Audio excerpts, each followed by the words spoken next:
Surat Paulus kepada jemaat di Galatia, pasal 5 ayat 1-15, kemerdekaan Kristen.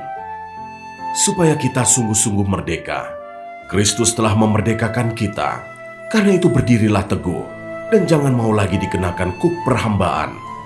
Sesungguhnya, aku Paulus berkata kepadamu, jikalau kamu menyunatkan dirimu, Kristus sama sekali tidak akan berguna bagimu.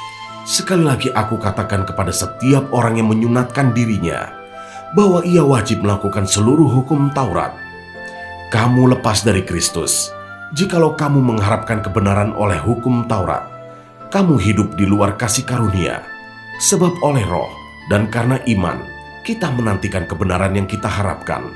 Sebab bagi orang-orang yang ada di dalam Kristus Yesus, hal bersunat atau tidak bersunat tidak mempunyai sesuatu arti. Hanya iman yang bekerja oleh kasih. Dahulu kamu berlomba dengan baik. Siapakah yang menghalang-halangi kamu, sehingga kamu tidak menuruti kebenaran lagi? Ajakan untuk tidak menurutinya lagi bukan datang dari Dia yang memanggil kamu. Sedikit lagi sudah mengkamirkan seluruh adonan. Dalam Tuhan aku yakin tentang kamu, bahwa kamu tidak mempunyai pendirian lain daripada pendirian ini. Tetapi barang siapa yang mengacaukan kamu, ia akan menanggung hukumannya, siapapun juga dia. Dan lagi aku ini, saudara-saudara, jikalau aku masih memberitakan sunat, mengapakah aku masih dianiaya juga? Sebab kalau demikian, salib bukan batu sandungan lagi. Baiklah mereka yang menghasut kamu itu mengebirikan saja dirinya. Saudara-saudara, memang kamu telah dipanggil untuk merdeka. Tetapi janganlah kamu mempergunakan kemerdekaan itu sebagai kesempatan untuk kehidupan dalam dosa, melainkan layanilah seorang akan yang lain oleh kasih. Sebab seluruh hukum Taurat tercakup dalam satu firman ini, yaitu, kasihilah sesamamu manusia, seperti dirimu sendiri.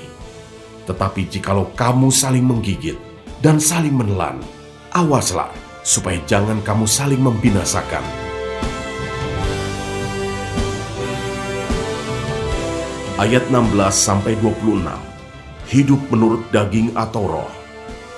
Maksudku ialah, hiduplah oleh roh, maka kamu tidak akan menuruti keinginan daging.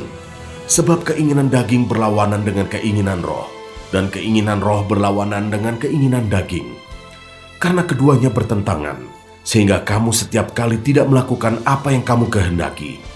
Akan tetapi, jikalau kamu memberi dirimu dipimpin oleh roh, maka kamu tidak hidup di bawah hukum Taurat.